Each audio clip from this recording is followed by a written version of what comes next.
दुनिया की सबसे पुरानी यूनिवर्सिटी बिहार से है। दुनिया का सबसे पुराना हिंदू मंदिर बिहार से है। दुनिया का सबसे बड़ा ऊंचा लंबा स्तूप जो है वो बिहार से है। दुनिया का सबसे लंबा वाईफाई जोन बिहार से है। दुनिया की सबसे पुरानी हाईवे बिहार में है। भारत के 10 सबसे बड़े ब्रिज में से 4 बिहार में से है। बिहार वो प्रदेश है जो यूपी के बाद सबसे ज्यादा आईएएस अधिकारी देता है। दुनिया के 2 बड़े धर्म जैन और बुद्ध, इनके प्रमुख स्थान बिहार से। जिसने दुनिया को जीरो दिया या जो भारत का प्रथम राष्ट्रपति बना, उन दोनों का जन्म बिहार में हुआ। सिखों के 10वें और अंतिम गुरु गुरु गोविंद सिंह जी का जन्म भी बिहार से। ये बिहार की चर्चा इसलिए हो रही है क्योंकि कई ऐसे हैं जिन्हें लगता है कि बिहार पिछड़ेपन की पहचान है। बिहार को देश से निकाल दिया जाए तो देश विकसित कहलाएगा। इस देश में इन मैडम के जैसे कई लोग हैं जिन्हें बिहार से घिन आती है, जिन्हें बिहार से शर्म आती है। और ऐसे में हमें लगा कि हमारे देश के एक महत्वपूर्ण प्रदेश बिहार के बारे में आज लोगों को रूबरू कराएं।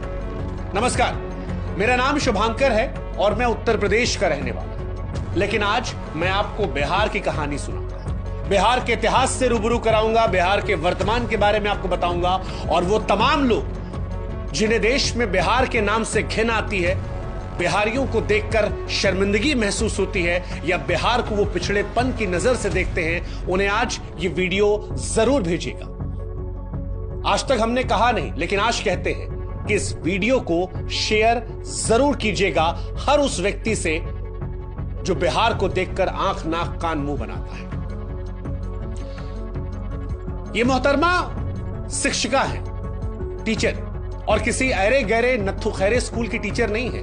मैडम केंद्रीय विद्यालय की शिक्षिका है। लेकिन इन मैडम की जब भाषा हमने सुनी तो बड़ी शर्मिंदगी हुई कि कैसे धारा प्रवाह ये बिहारियों को गाली दे रही है। मेरे से क्या दुश्मनी थी? मुझे इंडिया के वर्स्ट फकिंग रीजन में पोस्टिंग दे दी। मेरे को गोवा दे देते, कहीं भी दे देते, उड़ीसा दे देते, कोई दिक्कत नहीं थी मुझे। I am not kidding, the situation of Bihar is actually, it is not even hyped up, it is and Bihar is just have no civic sense, not even kidding. सच कहे तो हमको नहीं मालूम है कि ये मैडम क्या पढ़ाती है, लेकिन जितना हमने इनको सुना, जिस हिसाब से बिहार को ये गाली दे रही थी, उस हिसाब से एक बात तो साफ थी कि बिहार को लेकर इनकी मानसिकता कुंठित है। बिहार को लेकर इनके मन में बेपनाह नफरत है। मैडम अपने वीडियो में बिहार को जबरदस्त तरीके से कोस रही थी, और ऐसा इसलिए कर रही थी क्योंकि इन्हें बिहार में पोस्टिंग दे दी गई। अब बिहार के बारे में मैडम की अज्ञानता कहें, पूर्वाग्रह कहें, दुराग्रह कहें, या फिर उटपटांग बोलकर सोशल मीडिया पर वायरल होने की निंजा टेक्निक, लेकिन जब मैडम ने वीडियो रिकॉर्ड करके लेक्चर दिया, सोशल मीडिया पर वीडियो पोस्ट किया, तो यह बात बिहारियों को और देश में बिहार से प्यार करने वालों को रास नहीं आई। इन मैडम के मन में बिहार को लेकर इतनी घृणा रही कि मैडम कहती है कि बिहार की वजह से देश विकसित नहीं बन पाया। बिहारियों को तो सिविक सेंस है ही नहीं। Bihar is just have no civic sense, not even kidding. जिस दिन बिहार को देश से हटा दिया जाएगा, इंडिया ऑटोमेटिक डेवलप्ड कंट्री बन जाएगा। आसान शब्दों में कहे तो मैडम कहना चाहती थी कि देश का सबसे घटिया, सबसे पिछड़ा क्षेत्र बिहार है। फिलहाल मैडम, जिनका नाम दीपाली शाह है, उन्हें सस्पेंड कर दिया गया है। लेकिन सस्पेंड उस सोच को करना है, और आज इस वीडियो के माध्यम से उस सोच को हम सस्पेंड करेंगे। उस सोच पर हम प्रहार करेंगे जो बिहारियों को घिनौनी, गंदी, पिछड़ेपन की नजर से देखता है। इसलिए आज मैडम, हमारा आपको जवाब है। हमें नहीं मालूम मैडम कि आपने बिहार के इतिहास को कितना पढ़ा है, लेकिन आज हम आपको और आप जैसों को जो बिहार को पिछड़ा सोचते हैं, उन्हें बिहार से रूबरू कराते हैं। मैडम, आप जानती हैं, प्राचीन काल में बिहार जो है वो विशाल साम्राज्यों का गढ़ रहा है। शायद आपने मौर्य साम्राज्य के बारे में सुना हो, आप तो टीचर हैं। गुप्त साम्राज्य के बारे में सुना हो, शायद आपने चंद्रगुप्त मौर्य, समुद्रगुप्त, चाणक्य के बारे में सुना हो, शायद आपने पाल साम्राज्य के बारे में सुना। अच्छा चलिए, नहीं सुना कोई बात नहीं, आप तो शिक्षिका है ना, नालंदा विश्वविद्यालय के बारे में तो जरूर सुना होगा। क्योंकि एक जमाने में पूरी दुनिया को नालंदा ही शिक्षित करता था। विक्रमशिला विश्वविद्यालय के बारे में तो सुना होगा। बौद्ध शिक्षा के प्रमुख केंद्रों में से एक था, जहां पर तंत्र, विज्ञान, धर्म और दर्शन पढ़ाया जाता था। आपने सम्राट अशोक के बारे में सुना? वो सम्राट जिन्हें सम्राटों का सम्राट कहा जाता था, चक्रवर्ती सम्राट अशोक, जिन्होंने अपने जीवन में एक भी युद्ध नहीं हारे, अपने शासन में 23 विश्वविद्यालयों का निर्माण करवाया। जब हथियार को त्यागा तो सत्य शांति का ऐसा पाठ पढ़ाया जिसकी मिसाल आज भी सारी दुनिया में दी जाती है। मैडम, आप सरकारी कर्मचारी हैं ना? अशोक की लाट तो आपने देखी होगी। मतलब जानती है उसका मतलब होता है सच हमेशा जीतता है।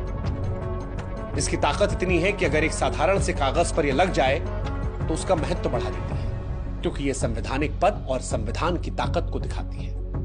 आपको भी मैडम जो ज्वाइनिंग लेटर मिला होगा ना, उस पर यह लाट जरूर लगी होगी, लेकिन आप कहती हैं कि बिहार बेकार है। अशोक के स्तंभ के बारे में सुना है मैडम आपने? भारतीय उपमहाद्वीपों में फैले अखंड स्तंभों में से श्रृंखला है जिसे सम्राट अशोक ने बनवाया था, और ये उसी बिहार में है, उसी बिहार में जिसके बारे में आप कह रही थी कि सिविक सेंस नहीं है। मैडम, ये बिहार ही है जिसके संस्कृति का लोहा पूरी दुनिया मानती है। यही की भोजपुरी, मैथिली, मगही, तिरहुत और अंग संस्कृतियों का मिश्रण है। मधुबनी पेंटिंग के बारे में मैडम जानती है? इसी बिहार की है। चलिए बाकी सब छोड़ दीजिए। आजकल बड़ी चर्चा चल रही है मखाना को लेकर। हमारे देश के प्रधानमंत्री मोदी जी ने अभी कुछ दिन पहले कहा था कि मखाना जरूर खाया कीजिए। मैडम, क्या आप जानती हैं कि सबसे ज्यादा मखाना जो है वो बिहार में होता है और पूरी दुनिया में यहीं से जाता है? चले मखाना ना सही, लीची तो खाई होगी ना, बड़ी मीठी होती है। थोड़ी सी जबान भी आपकी होती तो शायद बढ़िया होता, लेकिन लीची भी इसी बिहार से सबसे ज्यादा होती है। आपने मुंह उठा के बिहार को कोसना शुरू कर दिया, लेकिन काश कि बिहार के बारे में थोड़ा सा आप पढ़ लेते। आप धार्मिक हैं? चलिए पता नहीं, लेकिन बौद्ध धर्म, जैन धर्म का उदय जो है वो भी बिहार में हुआ था। दुनिया में जब भी शांति का पाठ पढ़ाया जाता है तो गौतम बुद्ध का नाम आता है। क्या आप जानती हैं मैडम कि गौतम बुद्ध जी को ज्ञान की प्राप्ति इसी बिहार के बोधगया में हुई थी। महावीर स्वामी जैन धर्म के 24वें तीर्थकर भी इसी बिहार के वैशाली जिला में पैदा हुए थे। यानी बिहार जो है मैडम वो बौद्ध और जैन धर्म की जड़ें हैं, सारी दुनिया में प्रसिद्धि है। अच्छा चलिए बहुत पीछे नहीं जाते हैं, थोड़ा नजदीक आते हैं। 1857 की क्रांति के बारे में तो मैडम सुना ही होगा आपने, हो सकता पढ़ी भी हो। 1857 की क्रांति में बिहार के वीरों ने ही अंग्रेजों के खिलाफ बढ़ चढ़कर हिस्सा लिया था। चलिए किसी को ना जानती होंगी, सैलरी तो आता होगा ना मैडम? सैलरी में नोट पे जो बापू जी बने होते, महात्मा गांधी जी, उनको तो जानती होंगी ना? हाँ, महात्मा गांधी जी ने भी आजादी की लड़ाई इसी बिहार के चंपारण से शुरुआत की थी, सत्याग्रह किया था। और यही सत्याग्रह चंपारण से शुरू हुआ था, वो बाद में अंग्रेजों के खिलाफ एक बहुत बड़े आंदोलनों में से एक रहा। मैडम, जिस बिहार के सिविक सेंस पर आप गंदे गंदे भद्दे भद्दे अश्लील कमेंट्स कर रही थी ना, उसी बिहार से निकला हुआ एक व्यक्ति भारत का पहला राष्ट्रपति बनता है। नाम तो सुना होगा आपने, डॉक्टर राजेंद्र प्रसाद। हाँ, डॉक्टर राजेंद्र प्रसाद, पढ़ा भी होगा, शायद पढ़ाया भी होगा। इसी बिहार के सीमांत से थे मैडम। जेपी का नाम सुना मैडम आपने? जयप्रकाश नारायण, एक ऐसा नेता जिसने बिहार की भूमि से एक ऐसी चिंगारी जलाई थी जो दिल्ली पहुंचते पहुंचते ज्वाला बन गई और देश की प्रथम महिला प्रधानमंत्री इंदिरा गांधी जी की मजबूत सरकार का तख्ता पलट करवा दिया था। भ्रष्टाचार के खिलाफ आजाद भारत का जो सबसे पहला, सबसे बड़ा आंदोलन था, इन्हीं जेपी की अगुवाई में हुआ था। आज देश में बहुत नेता मैडम जो जेपी के चेले चपाटे हैं, वो जेपी जी भी बिहार से ही थे। पता नहीं मैडम, एक शिक्षक होते हुए आपको बिहार की शिक्षा और साहित्य के बारे में कितना मालूम है, लेकिन हम आपको बता दे रहे हैं कि सिविल सेवा की परीक्षाओं में भी बिहार का हमेशा से दबदबा रहा। हर साल बड़ी तादाद में बिहार के युवा यूपीएससी की परीक्षा को पास करते हैं और बड़ी तादाद में आईएएस, आईपीएस, आईएफएस बिहार से बनते हैं। दुनिया का सबसे पुराना हिंदू मंदिर जो है मैडम वो भी बिहार से ही है। अब भारत वो देश है जो दुनिया में सबसे प्राचीन मंदिरों और इमारतों को लेकर जाना जाता है। दुनिया भर से तीर्थयात्री भारत में इन मंदिरों को दर्शन करने आते हैं, लेकिन आप जानती मैडम सबसे पुराना मंदिर जो है वो बिहार के कैमूर जिला के कौरा क्षेत्र का मुंडेश्वरी मंदिर है। कहा जाता है कि 3री या 4थी शताब्दी में इसका निर्माण हुआ था। सबसे ज्यादा लोग यहीं जाते हैं, पूजा जाता है। चलिए वाईफाई का तो इस्तेमाल करती होंगी ना मैडम आप? डेटा इंटरनेट फ्री वाला मिल जाता होगा, सबको मजा आता है। क्या आप जानती हैं कि दुनिया का सबसे लंबा वाईफाई जोन जो है वो बिहार की राजधानी पटना में है? हाँ जी। और आपको जान के हैरानी होगी मैडम कि इसका कवरेज एरिया जो है ना वो 20 किलोमीटर का है। इससे पहले जो रिकॉर्ड था वो चीन के नाम था, 3.5 किलोमीटर में वाईफाई नेटवर्क था, लेकिन उसे तकरीबन 6 गुना में बिहार से है।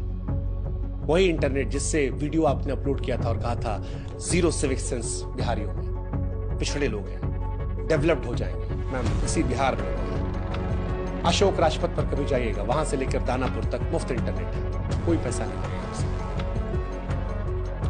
आप कहती हैं कि बिहार सबसे पिछड़ा। दुनिया का सबसे बड़ा ऊंचा लंबा स्तूप जो है वो भी बिहार में मैडम, बिहार राज्य में ही केसरिया स्तूप गूगल कर लीजिएगा, सबसे ऊंचा और सबसे बड़ा बौद्ध स्तूप है। चंपारण जिले में पटना शहर से लगभग 110 किलोमीटर उत्तर में केसरिया कस्बे में मिलेगा। यह माना जाता है इसका निर्माण मौर्य काल में हुआ था और आज एक महत्वपूर्ण ऐतिहासिक पुरातात्विक स्थल है। दुनिया भर से पर्यटक इसे देखने आते हैं। क्या आप जानती हैं मैडम कि देश का सबसे पुराना हाईवे जो है वो बिहार में 2400 किलोमीटर लंबा? हाँ, मतलब आपको हैरानी होगी, दक्षिण एशिया के सबसे लंबे और पुराने रास्तों में से एक है। हावड़ा के पश्चिम में स्थित बांग्लादेश के चटगांव से शुरू होता है और उसके बाद वर्धमान, आसनसोल, सासाराम, प्रयागराज, कानपुर, कन्नौज, एटा, अलीगढ़, बुलंदशहर, गाजियाबाद, दिल्ली, पानीपत, करनाल, अंबाला, लुधियाना, जलंधर, अमृतसर, पाकिस्तान के लाहौर, रावलपिंडी होते मैडम अफगानिस्तान के कंधार तक ये जाता है ना, वो भी बिहार में ही मैडम।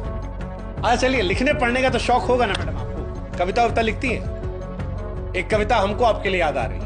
आपकी हरकत पर, आपकी नौकरी चली गई तो हमको याद आया कि जब नाश मनुष्य पर छाता है तो सबसे पहले विवेक मर जाता है। अरे गजब, देखिए इत्तेफाक, देखिए ये जो कविता है ना मैडम, ये भी एक बिहारी ने लिखी है। ये पंक्तियां लिखने वाले रामधारी सिंह दिनकर साहब बिहार के बेगूसराय के थे, जिन्हें राष्ट्र कवि का भी दर्जा दिया गया है ना। गजब मैम, आप पढ़ने लिखने की बात करें, देखिए वैसे इस कविता को आपको पढ़ना चाहिए और इससे अमल लेना चाहिए, सीखना चाहिए, और आप जैसे और भी जो लोग हैं उनको भी, कि जब नाश मनुष्य पर छाता है तब सबसे पहले विवेक मर जाता है। खैर, काश ये सब आप जानती होती, अगर जानती होती तो शायद इतनी बेशर्मी से बिहार के बारे में बकैती नहीं करती। मुंह उठा के बिहार के बारे में जो आपने कहा, उससे समझ में आता कि आपको मालूम नहीं है कि दुनिया को जीरो जो है वो भारत ने दिया था, और जीरो का आविष्कार करने वाले महान गणितज्ञ खगोल शास्त्री आर्यभट्ट साहब इसी बिहार के पाटलिपुत्र के थे। भारत में मैडम लोग क्रिकेट बहुत देखते हैं, जबरदस्त क्रिकेट देखते हैं। अंतर्राष्ट्रीय खेलों की दुनिया में बिहार का बोलबाला भी है। MS धोनी 3 ICC ट्रॉफी दिलाई, वो भी इसी बिहार में पैदा हुए थे। हाँ, आप कह सकती हैं कि झारखंड, लेकिन तब जब पैदा हुए तब बिहार ही था। बिहार से ही झारखंड निकला है। इसीलिए कुछ कहने से पहले सोच लेना चाहिए। नेता हमने बता दिया, क्रिकेट हमने बता दिया, बॉलीवुड मैडम पिक्चर तो देखती होंगी ना आप, बॉलीवुड में भी बिहार का सिक्का है। शत्रुघ्न सिन्हा के दौर से लेकर पंकज त्रिपाठी तक सब बिहारियों का जलवा है। पंकज त्रिपाठी के पिक्चर देखी होगी ना मैडम, बिहार से हैं। चलिए, मनोज वाजपेयी तो जानती होंगी ना, वो भी इसी बिहार से हैं। संजय मिश्रा, बहुत सारे एक्टर है, कितनों का नाम आपको बताएंगे मैडम, क्या क्या बताएं, कितना आपको बताएं कि बिहार की धरती जो है वो ज्ञान, वीरता, राजनीति, साहित्य, संस्कृति और उद्योग का संगम रही है।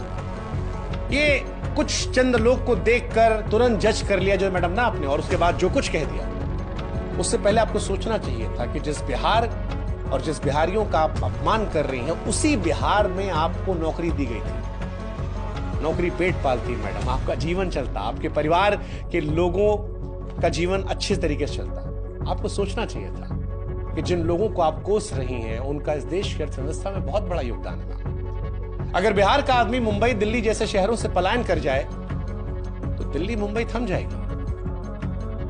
बोलने का अर्थ ये नहीं है कि आपके मन में जो कुछ आएगा, उल जुलूल, अलाएं बलाएं, अकबक, सब उड़ेल दो। नहीं मैडम, बिहार के लोगों को बिहारी होने पर गर्व है, और हम यूपी से हैं, लेकिन हमको बिहार पर शर्म नहीं है, हमको भी ऊपर गर्व है, और पूरे देश को होना चाहिए। और हम आपको और आप जैसी सोच रखने वालों को कहेंगे कि आपकी सड़ी हुई सोच पर लानत है। ये वीडियो उन तमाम लोगों के लिए है जो बिहार को लेकर पूर्वाग्रह से ग्रसित है, और इसीलिए हम कह रहे हैं कि बिहार को फिर से देखिए, हो सके तो फिर से जानिए, बिहार के बारे में पढ़िए, समझिए।